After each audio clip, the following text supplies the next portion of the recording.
And when we get to the scene where Tony is actually fighting Benny, which is decently realistic except that they never do anything but body shots, we hear Alex shouting out advice and coaching Tony from the corner. Not Vince, the trainer, but Alex. I mean, it makes perfect sense to me. Wait, was that sarcasm?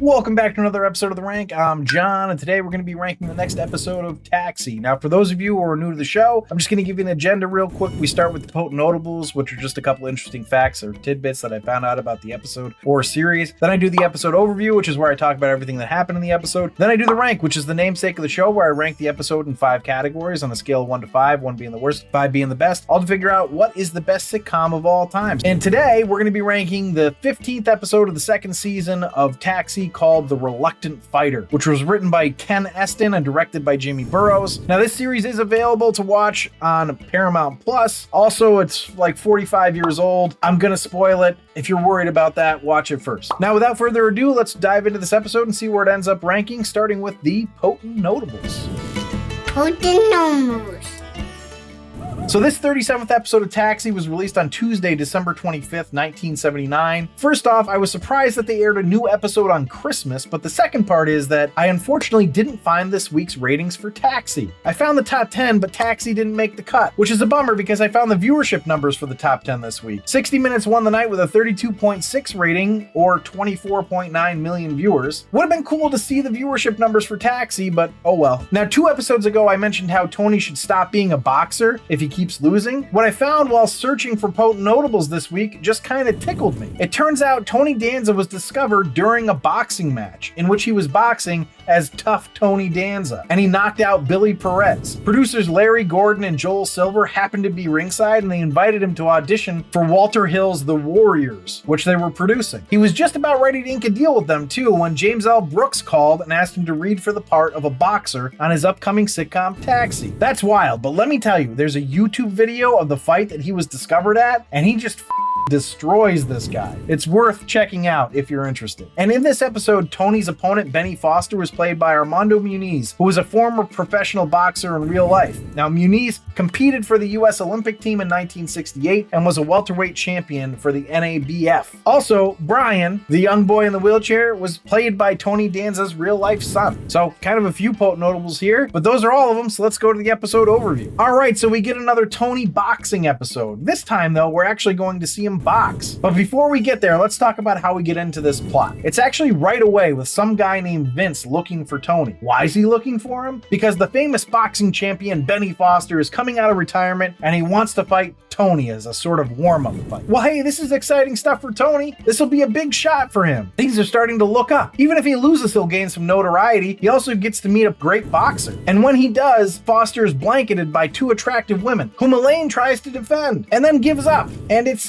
not a great moment. It's a little funny. However, when they bring this joke back around, when Foster introduces Tony to the girls, Tony grabs Elaine and is like, "This is my friend." And then Elaine immediately drops her blazer off her shoulder to show off her chest. This joke actually did get me. The other one, not so much. But what could possibly take Tony off this high? Well, he's already feeling like he doesn't want to beat a boxing legend. But then he finds out that Benny decided to come out of retirement to fight for a sick kid, Brian Sims, who comes into the press conference in a wheelchair. You know how the Taxi writers just love to pack as many downers into a comedy as possible. Here we go. Now Tony's having a crisis of conscience, and if anyone watching was wondering what exactly the crisis was, well, we're gonna have some very unsubtle exposition in the way of Louie. Louie explains the conundrum to a T and then talks about how much of a loser Tony is, going so far as to say that betting against Tony has furnished his entire apartment. We even get this not as convoluted an idea as the writers thought it would be, where Louie explains that because Tony is a loser and wants to lose the fight, the only way for him to lose would be to win the fight. How Tony has never hit Louie is beyond me. I mean, we had a good joke earlier in the episode where Alex holds the bag for Tony, as in like a punching bag, and one punch knocks his air out through the bag. Seems like Louie should get a comeuppance. Speaking of Alex, we have to figure out how, in this storyline, we can keep Alex in every scene. Well, the writer's room had a great idea. What if, and hear me out, Alex, the cab driver with no boxing acting experience, gets asked to be in the corner by Tony's manager and trainer. Perfect! And when we get to the scene where Tony is actually fighting Benny, which is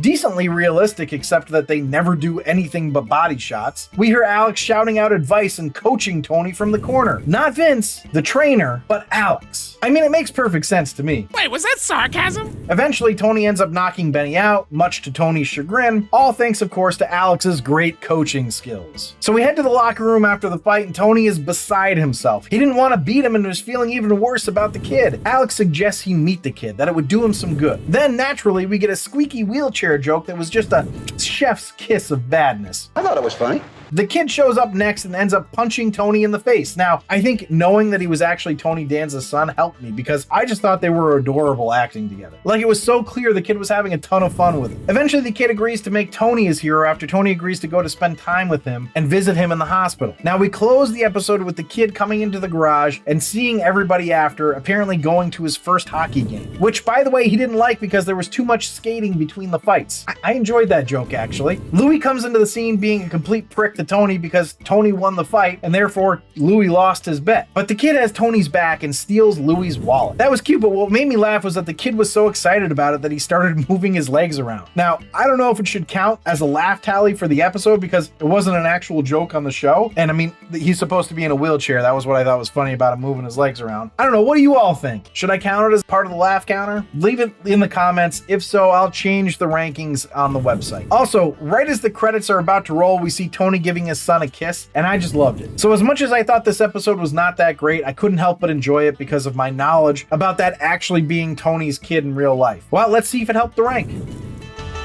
A rank.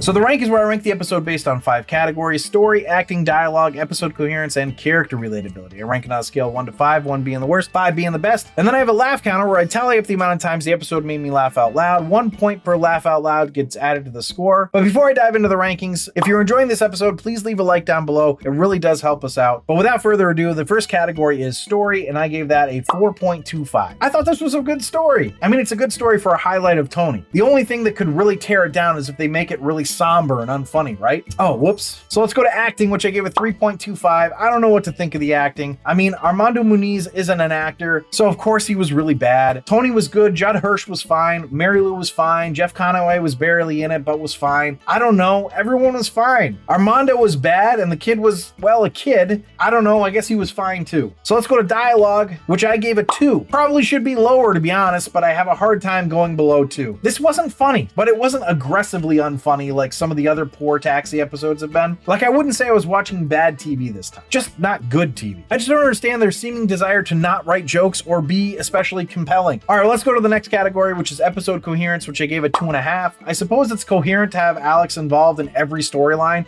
because that's how it's been with the series, but come on. What is he doing in the corner? What is he doing providing advice and coaching? I just couldn't. So let's go to character relatability, which I gave a 3.5. I don't know what Alex is thinking, yelling out advice to a boxer and agreeing to be in the corner. Well, I get agreeing to be in the corner, so I suppose the question is why Vince would offer it to just anyone. Everyone else is decently fine. Tony is definitely relatable, but not fully. I can't imagine a boxer feeling this way, to be honest, so that was sort of hard to sink into. All right, so that gets us through the rankings, and I will say it's kind of low, so it's going to need a really good laugh counter to pull it out of the bottom 3 tiers, and unfortunately, it didn't get that. It got me 8 times. So there you have it, a grand total of 23.5, which makes it a rank it and regret it. As for the series average, it's at a 25.3, which keeps it as mediocre. But these last 2 episodes are not a good sign for the series. Like I said, I did think that the whole Tony and his real life son thing was cute. So it was fun watching for that reason. All right, thanks for listening and or watching. If you'd like to see a list of our episode and series rankings, you can do that on our website at therankpodcast.com. But for those of you who have been watching for a while, please consider subscribing and or following if you haven't already.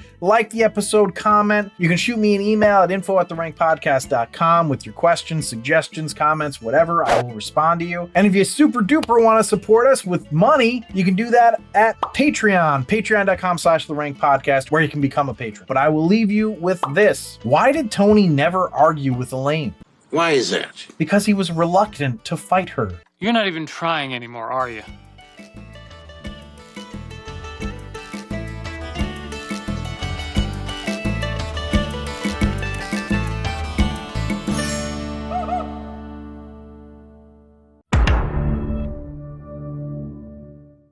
Seems like Luli should get a comeuppance. Who?